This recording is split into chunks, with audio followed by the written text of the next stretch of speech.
네, 오늘은 이방을 향하는 복음이라는 제목으로 함께 하나님 말씀을 나누도록 하겠습니다. 오늘 함께 읽은 말씀은 이방인 고넬료라는 사람에게 하나님의 복음이 흘러가는 그런 과정 중에 있는 모습을 우리에게 보여주고 있습니다. 오늘 같이 말씀을 읽었지만 우리 말씀을 생각해 보면 마치 한 사람의 각본과 만드는 그 각본과 구성이 잘 짜여진 한편의 이런 드라마를 본 것 같은 느낌이 드는 본문입니다. 로마의 고넬료라고 하는 이방인 백부장이 있었습니다. 이 사람은 오늘 말씀에 나와 있는 것처럼 하나님을 경외하는 사람이었습니다. 뿐만 아니라 많은 구제, 또 많은 헌신, 또 주위 사람들을 잘 돌보는 사람이기도 했죠. 그뿐만이 아니라 또 매일 정해놓은 시간에 날마다 하나님 앞에 기도하는 사람이었다라고 오늘 본문은 이 고넬료라는 사람을 설명을 해주고 있어요. 근데 오늘 말씀에 나와 있는 것처럼 평소에 기도하는 그 시간, 오후 3시쯤에 고넬료가 기도를 하고 있는데 그때 한 가지 환상을 보게 된 거죠. 천사가 자신에게 찾아와서 자신에게 이야기를 하는 겁니다. 뭐라고 이야기했습니까? 바로 욥바에 있는 그 베드로를 청해서 불러와라, 자신에게 데려와라 라는 이야기를 했던 거예요. 이 이야기를 듣고 나서 바로 이 고넬료가 어떻게 했습니까? 하인 2명을 세우고 또 자신의 부하 중에 좀 신실하고 또 믿음이 좋은 한 사람, 경건한 사람을 딱 세워가지고 바로 천사가 말한 그 욥바라는 지역으로 베드로를 부르러 보냈다는 것이죠. 그렇게 이틀이라는 시간이 지났습니다. 그렇게 이틀이 지난 시간 후쯤에 그 보냄받은 사람이 욥바, 그리고 베드로가 있는 그 집에 이렇게 다다를 쯤이었어요. 그때 오늘의 말씀은 이제 카메라 앵글을 틀어가지고 이제 고넬료의 이야기가 아닌 베드로의 이야기를 해주는 거죠. 이틀 후에 베드로는 뭐 하고 있었습니까? 베드로도 마찬가지로 기도하러 지붕으로 올라갔다는 거죠. 정오쯤에 기도하러 올라갔는데 이제 기도하다 보니까 배고프다, 뭘 먹을까, 먹고 싶다 이런 생각을 하고 있을 찰나에 여러분 베드로도 한 환상 같은 그런 그림을 이렇게 보게 되었던 것이죠. 그 그림이 무엇이었습니까? 하늘에서 한 그릇이 내려왔습니다. 근데 그 그릇 같은 것에 딱 안을 봤더니 온갖 짐승들, 동물들이 가득했다는 거죠. 많았다는 거죠. 근데 그걸로 끝이 아니에요. 하나님의 음성까지 들리는 거예요. 베드로야, 저거 일어나서 잡아 먹어라. 잡아 먹어라. 근데 그 하나님의 말씀에 베드로가 어떻게 하는 것이죠? 어떻게 합니까? 아니요, 주님. 저는 그럴 수 없습니다. 먹을 수 없습니다. 라고 이야기했던 거예요. 근데 이러한 반응 앞에 하나님께서 다시 한번 이야기하죠. 하나님께서 깨끗하게 하신 것을 네가 속되다고 하지 말아라. 이 말씀을 했다는 것입니다. 이러한 일이 3번 반복되고 그 그릇이 다시 올려졌다라는 이야기인 것이죠. 베드로가 이 음식을 먹지 않았던 이유 너무나 자명하지 않습니까? 구약에 나와 있는 말씀대로 부정한 짐승들, 먹지 말라고 한 짐승들이 그 안에 다 섞여 있었기 때문에 베드로는 먹을 수 없습니다. 하나님 이야기했던 것이죠. 근데 그 하나님은 그 베드로에게 내가 깨끗게 한 것을 네가 속되다고 하지 말아라. 이런 이야기를 했던 거예요. 이 환상을 듣고 난 다음에 이제 베드로를 내려보니까 누가 온 거죠? 고넬료가 보냈던 그 3명의 사람들이 베드로를 찾아왔던 것입니다. 여러분 결국에 고넬료에게 나타난 이 환상, 그리고 베드로가 보았던 그 환상을 통해서 여러분이 고넬료와 베드로는 여러분 만나게 되었던 것입니다. 이 두 사람이 쉽게 만날 수 있는 그런 관계가 아니었죠. 오늘 이 사도행전 10장에 보면 28절, 29절 보면 우리가 잘 이해할 수 있는 구절이 나와 있습니다. 어떻게 되어 있냐면 그들에게 말하였다. 이렇게 시작하죠. 유대 사람으로서 이방 사람과 사귀거나 가까이 하는 일인 뭐라고요? 불법이라는 것을 여러분도 아십니다. 불법이래요. 그런데 하나님께서는 나에게 사람을 속되다거나 부정하거나 하지 말라고 지시하셨습니다. 그래서 여러분이 나를 부르러 사람들을 보냈을 때에 반대하지 않고 내가 왔습니다. 날 왜 불렀습니까? 이렇게 베드로가 이야기를 하고 있던 거죠. 그러니까 여러분, 결국 이 베드로가 이방인 고넬료의 청함에 반응하고 그를 따라서 나서서 고넬료를 만날 수 있었던 것은 바로 이 환상 때문이었던 것입니다. 결국 이 환상, 이 두 사람의 만남은 하나님께서 이 간섭하시는 만남이었죠. 하나님께서 주도하셔서 만나게 하셨던 만남, 그것이 바로 이 베드로와 이 고넬료의 만남이었습니다. 그리고 이런 만남을 통해 무슨 일이 일어났죠? 바로 베드로를 통해 이 고넬료의 집에 하나님의 은혜가 임했고 그곳에 성령이 임하였고 하나님의 복음이 그 가정 가운데 흘러가는 은혜의 역사가 나타나게 되었던 것입니다. 여러분, 하나님은 왜 베드로에게 여러분 이러한 환상을 보여주셨을까요? 먹어라. 싫습니다. 너 그렇게 하면 안 돼. 먹어라. 싫습니다. 그러지 말라니까. 이 세 번 이 환상을 하나님은 왜 보여주셨을까요? 이 환상을 보여주신 하나님의 목적이 있지 않겠습니까?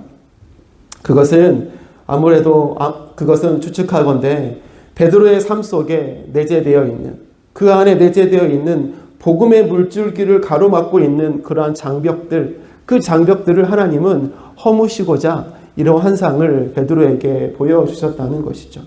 여러분, 베드로 그 마음속에 있는 장벽들을 허물어야 된다는 것을 베드로 하여금 깨닫게 하기 위해서 이 환상을 보여주신 것입니다. 그래서 어떻게 하시려고요? 하나님의 복음이 이 베드로라는 도구를 통해서 더 힘있게 흘러가도록 하시기 위한 하나님의 큰 그림 가운데 베드로에게 이런 환상을 보여주셨다는 것입니다. 복음을 전진하기 위해서 담을 허무신 하나님의 손길이었던 거죠. 사랑하는 여러분, 혹시 우리 안에도 허물어야 할 담들이 있지는 않습니까? 하나님의 복음을 위해서, 하나님의 그 구원 사역을 위해서, 하나님이 나에게 흘려보내시는 그 복음의 물줄기를 혹여 내가 가로막고 있는 내 안에 담들은 있지 않습니까? 우리도 그것들을 허물어야 하는 것이죠. 그럴 때 하나님의 은혜의 물줄기가 우리의 삶을 통해서 더 힘있게 흘러가게 될 줄로 믿습니다. 그렇다면 여러분, 우리의 삶을 살펴서 바로 이 복음의 전진을 막고 있는 허물어야 할 담은 무엇이었을까요? 하나님께서 이 환상을 통해서 베드로의 삶 속에 허물고자 하셨던 그 담들은 무엇이었을까요? 바로 첫 번째로는요, 시대를 나누어 지키고 있는, 시대를 나누고 있는 그 담을 하나님은 허시고자 하셨던 것입니다. 우리 14절 말씀을 같이 한번 읽겠습니다. 시작. 베드로가 대답하였다. 주님, 절대로 그럴 수 없습니다. 나는 속되고 부정한 것은 한 번도 먹은 일이 없습니다. 아멘. 하나님께서 베드로에게 환상 가운데 나타나셔서 말씀하셨죠. 근데 거기에는 부정한 짐승들이 많이 있었습니다. 근데 베드로가 그 하나님 말씀 앞에 주님, 절대 저는 그것을 먹을 수 없습니다 라고 이야기를 했던 거예요. 다시 말하면 하나님께서 명령하신 일이었거든요. 하나님께서 허락하신 일이었어요. 그리고 이미 하나님께서 나는 그것을 깨끗하다고 이미 선언했다. 깨끗하다라고 이미 말씀하신 거였단 말이에요. 근데 베드로는 그 하나님의 말씀 앞에 하나님이 깨끗하고 하신 그것을 거부하고 있는 것이죠. 그 이유가 무엇이겠습니까? 바로 그 마음속에 레위기, 신명기에서 언급하고 있었던 그 부정한 짐승들이 눈앞에 훤히 보였기 때문에 베드로는 먹을 수 없습니다 라고 이야기했던 것이죠. 여러분, 구약에는요, 이처럼 부정한 음식, 정결한 음식을 구분을 했죠. 그리고 하나님의 거룩한 백성이라면 이러한 이 음식을 구별해서 먹어야 했습니다. 그것이 이 부정한 이방인들과 좀 구별된 거룩한 백성이다라는 것을 증명하는 방법이었던 것이죠. 여러분, 이러한 것을 알고 있었던 베드로, 그런 것에 익숙했던 베드로가 여러분 동일하게 그대로 행하고 있는 것입니다. 근데 여러분, 이것은 구약적 사고 아닙니까? 구약적 사고. 중요한 건 베드로가 지금 살고 있는 시대가 언제인 것이죠? 구약이 아니죠. 예수 그리스도께서 이 땅에 오셔서 우리의 모든 인류를 위해서 죽으시고 부활하신 이후의 시대, 신약 시대를 살아가고 있는 것입니다. 그런데 여러분, 이 베드로는 지금도 신약과 구약이라는 시대를 견고히 가르는 담을 그의 삶 속에 세워놓고 신약, 구약, 그 모든 시대의 것들을 양다리 걸쳐서 지키고 살아가고 있는 베드로의 모습을 보여주고 있는 것이죠. 아직도 베드로는 구약과 신약의 삶을 가르는 담을 쌓고 두 시대의 삶의 모든 것들을 행하고 살아가고 있었다는 것이죠. 하나님은 이처럼 두 시대를 가르고 있었던 그 담을 헐고자 하셨던 것입니다. 그리고 이제는 하나님이 주신 메시지는 명확하죠. 율법의 정결함이 아니고 구약의 정결함이 아니고 구약의 모든 말씀을 가리키는 가르쳤던 그 예수 그리스도로 정결케 되는 새 시대의 기준을 가지고 살아가라 라는 이 하나님의 인도하심을 이 환상을 통해 베드로에게 알려주고 계셨던 것입니다. 오직 예수 그리스도를 믿는 믿음으로 거룩하여지고 정결케 된다는 새 시대의 삶을 살도록 하나님은 인도하신 것이죠. 결국 여러분, 베드로가 늘 생각하고 그의 입술로 이제 선포하고 고백해야 될 것이 무엇입니까? 구약의 율법, 그것이 아니죠. 이제는 그 모든 것을 이루시고 완성하신 바로 예수 그리스도 그분만을 전하는 삶을 살아가야 되는 것, 그것이 앞으로의 베드로의 삶이었던 것이죠. 여러분, 마찬가지 아니겠습니까? 저와 여러분의 삶이 동일한 것이죠. 우리가 무엇을 바라보고 무엇으로 정결케 되고 무엇으로 거룩해 될 수 있단 말입니까? 구약의 율법이 아니죠. 그 모든 것을 이루시고 이 땅에 오신 예수 그리스도 그 한 분으로 우리는 거룩하고 여러분 정결케 된다는 사실을 우리가 꼭 기억해야 하겠습니다. 이처럼 구약과 이 신약의 새 시대를 가르고 있던 그 담을 하나님은 다 허시고 오로지 예수 그리스도로 그 베드로의 전 삶을 채우시기 원하는 하나님의 인도하심의 손길이 바로 이 환상을 통해 나타났던 것입니다. 요즘 젊은 사람들이 듣기 싫어하는 말이 있죠. 무슨 말입니까? 어른들과 대화할 때 다 아시죠? 네, 웃으시는 분도 계시는데요. 나 때는 이라는 이 이야기지 않습니까? 나 때는 이랬어. 나 때는 이렇게 신앙생활했어. 여러분, 이렇게 이야기하는 것이죠. 그럼 목회를 하잖아요. 목회할 때도 그런 이야기들 듣죠. 나 때는 이렇게 사역했어. 네, 기분 나쁘지 않아요. 네, 이렇게 나 때는 이야기를 하는 거죠. 그럼 저는 좀 시골에 살았어요. 그래서 어렸을 때 물을 얻기 위해서는요, 펌프질을 해야 했습니다. 마당에 이렇게 수도가가 있었거든요. 상하수도가 없었어요. 그러니까 지하수를 끌었었단 말이에요. 아시죠? 펌프질을 해야 되는 거예요. 근데 펌프질을 그냥 펌프질하면은 물이 안 올라오죠. 꼭 뭐가 있어야 됩니까? 마중물이 있어야 되잖아요. 물 한 바가지를 꼭 남겨놔야 돼요. 이거 없으면 어떻게 해요? 다른 데까지 빌려와야 되는 거예요. 물 한 바가지만. 그래서 물을 남겨놓는 거죠. 그래서 저는 이제 아침에 학교 갈 때 세수하거나 머리 감고 씻을 때 항상 이 마중물 넣고 물을 열심히 퍼 올려가지고 이제 그거를 받아가지고 이제 씻고 했단 말이에요. 그리고 이제 꼭 밥을 먹을 때 밥을 딱 먹고 나면 꼭 저희 할머니께서 꼭 저의 밥그릇에다가 물을 주셨어요. 컵 안 주세요. 컵 안 주시고 밥그릇에다가 물을 물을 따라 주셨어요. 그거 물 마시라고. 왜요 그렇게 하셨죠? 아시죠? 밥그릇에 붙어있는 그 굳어버린 그 밥 한 톨 있잖아요. 그런 걸 물을 이렇게 하면은 잘 떨어진다는 거죠. 그래서 그 쌀 한 톨도 버리지 말고 다 먹어라. 네, 이렇게 하셔서 꼭 밥그릇에 물을 따라 주셨거든요. 근데 저는 지금도 그래서 밥그릇에다가 물 따라 먹는 게 되게 익숙하고 편해요. 이제 결혼하고 처갓집에 가서 이제 밥을 먹을 때 밥그릇에 물을 따라 먹으려고 하니까 저희 장모님이 야 빨리 저서방 빨리 컵에 물 따라줘라 이러시더라고요. 저는 익숙한데 저는 그렇게 자랐어요. 그래서 물도 소중해야 되고 쌀 한 톨도 귀한 것이다. 늘 이렇게 배웠거든요. 그래서 제가 이제 그런 마음으로 저희 아이들한테 앉혀놓고 애들아 마중물이 있어. 너 물 그렇게 함부로 하면 안 돼. 샤워할 때 있잖아. 그 귀한 물 10초 딱 쓰고 밥을 남겨. 이 귀한 쌀을 얘들이 이해가 안 되겠죠. 물이 왜 소중하지? 마트 가면은 다 있고 쌀이 왜 쌀 없으면 빵 먹으면 되는데 뭐 애들 햄버거다 막 이렇게 할 것 같아요. 시대가 바뀌었죠. 아이들에게 그렇게 가르칠 수 없는 것입니다. 라떼는 이야기가 안 통하는 거죠. 여러분, 하나님의 복음, 예수 그리스도로 새 시대가 열린 것입니다. 새 시대에 맞는 그 복음을 아름답게 전해야 되는 것이죠.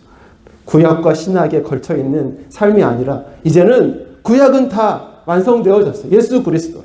바로 그 예수 그리스도만을 온전히 증거하고 선포하고 외치는 것. 여러분, 그것이 앞으로의 베드로의 사명이며 이 시대를 살아가는 우리들의 사명인 줄로 믿습니다.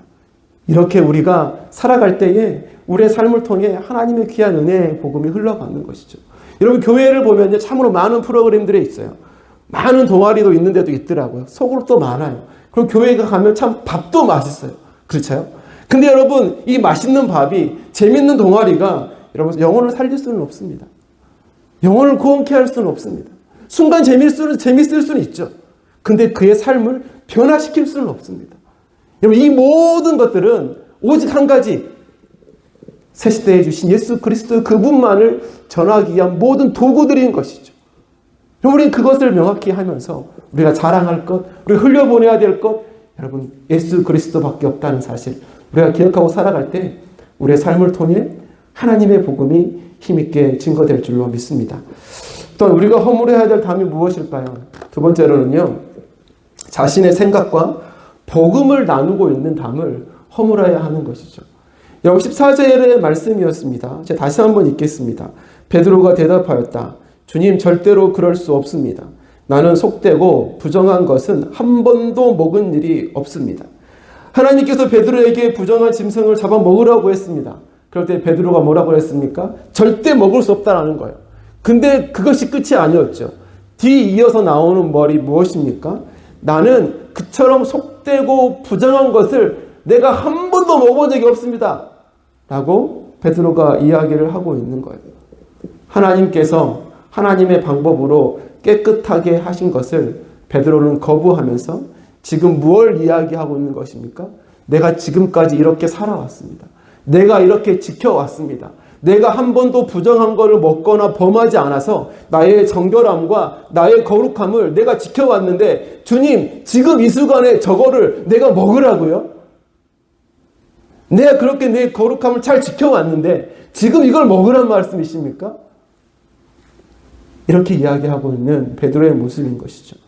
여러분, 그 모습 자체가 이미 첫 대지에서 나누었던 구약의 삶과 신약의 삶에 걸쳐져 있는 베드로의 모습을 보여주고 있는 것이죠. 자신의 생각, 자신의 의로움을 여러분 나타내고 있는 것 아니겠습니까?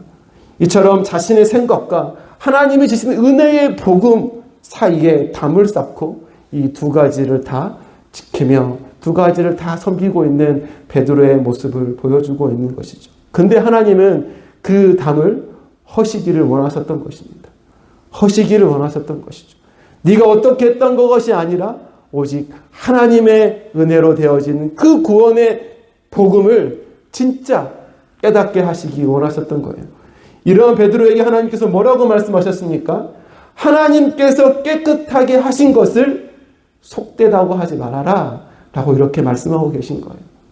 이게 무슨 뜻입니까? 이제는 부정한 짐승, 정결한 짐승 구별하는 것이 의미가 없다는 것이죠. 네가 그것을 먹었는지 안 먹었는지 그것을 따지고 구분 짓는 것이 중요한 게 아니라는 것이죠. 이제는 하나님의 의롭게 하시는 방법을 알아야 된다고 말씀하시는 거죠. 하나님께서 거룩하게 하시는 방법, 그게 무엇입니까? 하나님께서 깨끗하게 하신 것이라는 말씀 속에 이야기해 주고 있는 것입니다. 이런 무엇이 거룩한 것입니까? 무엇이 깨끗한 것입니까?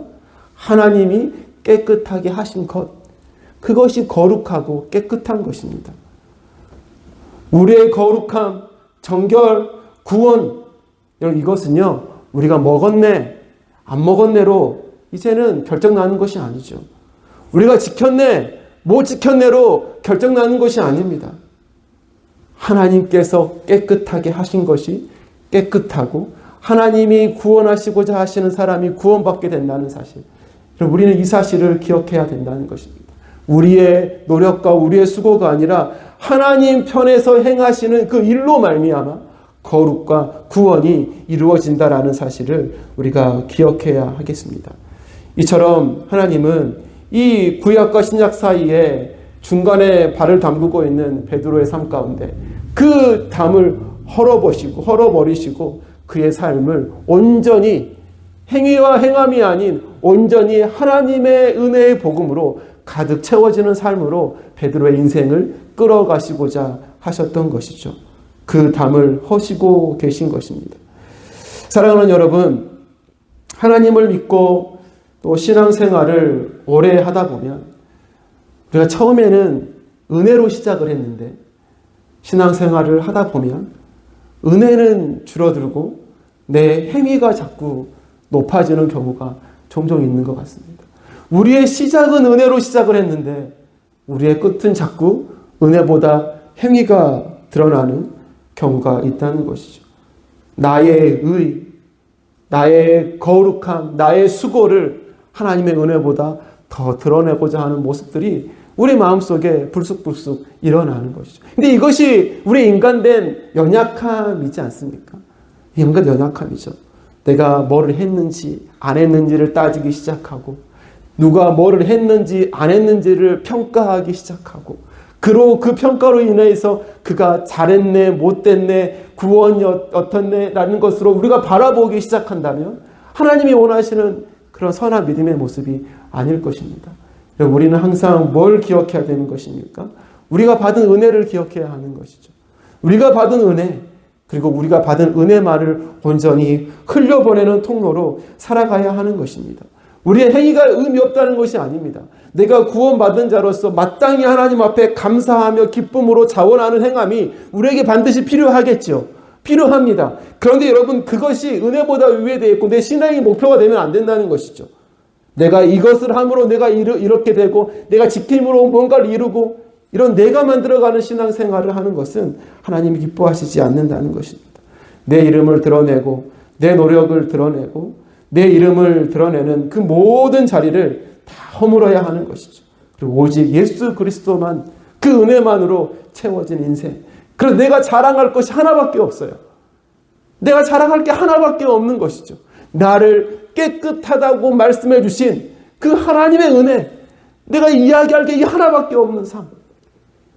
여러분, 그러한 삶이 하나님의 은혜의 통로로 쓰임받고 하나님의 거룩한 복음을 나타내는 통로가 된다는 사실을 기억하셔서 우리의 삶이 그런 삶 되시기를 간절히 소망합니다. 마지막으로 우리가 허물어야 될 담이 있습니다. 그것은 복음의 대상을 나누는 담을 허물어야 한다는 것이죠. 복음의 증거자 앞에 복음의 대상을 이렇게 구별하여서 이렇게 받을 만한 사람, 받을 만하지 못한 사람 이렇게 나눌 수 없다는 것이죠. 오늘 15절 말씀에 이렇게 되어 있습니다. 그랬더니 두 번째로 음성이 다시 들려왔다. 하나님께서 깨끗하게 하신 것을 속되다고 하지 말아라 라고 말씀합니다. 하나님은 베드로에게 이 환상을 통해서 무엇을 말씀하고 계십니까? 유대인들이 속되고 깨끗하지 않은 사람으로 이렇게 생각을 해서 그들에게는 구원의 은혜가 없을 것이다 라고 생각하는 그 이방인들이 깨끗게 하시는 하나님의 역사로 은혜를 누리고 성령이 그들에게 임하는 모습을 우리에게 보여주고 있는 것입니다. 여러분, 서두에서 우리가 말씀을 읽었지만 28절 말씀에 이렇게 됐었다고 했었죠. 유대 사람으로서 이방 사람과 사귀거나 가까이 하는 일이 불법이라는 것은 여러분도 아십니다. 그런데 하나님께서는 나에게 사람을 속되다거나 부정하다거나 하지 말라고 지시하셨습니다. 이처럼 복음의 대상을 유대인, 이방인으로 분리하였던 담을 하나님께서 허무시고 하나님의 복음은 모든 사람을 대상으로 하고 있다는 것을 하나님은 이야기하고 계신 것입니다. 받을 만한 자격이 따로 있는 사람 존재하지 않죠. 유대인도 이방인도 모든 사람도 다 복음이 필요한 존재라는 사실을 우리가 늘 기억하며 살아가야 하는 것입니다. 여러분 사실 베드로하고 또 다른 사도들에게도 여러분 이러한 깨달음은 너무나 중요한 깨달음이었습니다. 하나님께서 땅끝까지 이르러 내 증인이 되고 복음 전하라고 하셨는데 그 대상이 누구인지 아주 명확하게 이야기해 주고 계시잖아요. 유대인만의 그들만을 위한 복음이 아니라 유대인도 이방인도 모든 사람을 향한 복음이다라는 것을 제자들에게 분명하게 이야기해 주는 것이죠. 내가 누구에게 나아가야 될지 그 대상을 명확하게 해준 말씀 아니겠습니까? 여러분 예수님의 삶을 생각해 보십시오. 예수님은 사람들이 멀리하고 또 부정하다고 여겼던 그 문둥병자를 찾아가서 그를 만지시고 고치셨던 분이 예수님이세요. 사람들이 저 사람은 죄인이라고 함께 무리에 껴주지 않고 정죄하고 멀리했던 죄인들, 세리들, 창녀들을 찾아가셨던 분이 예수님이세요. 그리고 그들에게 찾아가서 복음을 전하셨던 분이 예수님이신 것입니다. 여러분 이런 예수님의 삶이 제자들의 삶이 되어야 되고 우리들의 삶이 되어야 되는 것이죠. 예수님에게는요 병자, 죄인, 세리 그 어떠한 무리들도 다 동일한 한 무리였습니다. 그저 복음이 필요한 자들이었습니다. 그저 한 자들, 그저 복음이 필요한 자들. 유대인, 이방인 나누고 했던 마음의 벽을 하나님은 이 환상을 통해서 깨고 있는 것입니다. 유대인들만을 위한 것 아니다라는 것이죠. 하나님의 복음은 모든 이들을 위한 복음이다. 너희들은 그 모든 이들을 향해서 외쳐야 된다. 이것을 하나님은 말씀해 주고 있는 것입니다. 사랑하는 여러분, 혹시 우리에게 복음의 대상자를 나누고 있는 담은 여러분 우리 안에 없습니까? 복음을 전하기 부담스러운 사람, 예수 그리스도의 이름을 말하기 부끄러운 사람, 미안한 사람, 내가 마음으로 품지 못하는 사람, 내가 용서하지 못하는 사람. 여러분 그 담들을 우리 또한 허물어야 하는 것이죠. 내가 부담스러운 사람이 아니라 내가 용서하지 못하는 사람이 아니라 그저 복음이 필요한 불쌍한 사람이라는 것을 우리가 기억해야 하겠습니다. 말씀을 맺겠습니다. 오늘은 이방을 향한 복음이라는 제목으로 말씀을 나눴습니다. 하나님의 복음이 더욱더 힘있게 증거되기 위해서 복음을 내 전진을 가로막고 있는 담들을 허물어야 한다고 했습니다. 먼저는 시대를 나누고 있는 담을 허물고 자신의 생각과 복음을 나누고 있는 담을 허물고 복음의 대상들을 나누고 있는 마음의 담들을 허물어야 한다고 했습니다. 이처럼 복음의 전진을 가로막고 있는 담들을 허물어서 우리의 삶을 통해 오직 우리를 구원해 주신 예수 그리스도의 이름만이 온전히 우리의 삶 속에 흘러가고 선포되어진 아름다운 역사들이 우리의 삶 가운데 많이 있기를 간절히 소망합니다.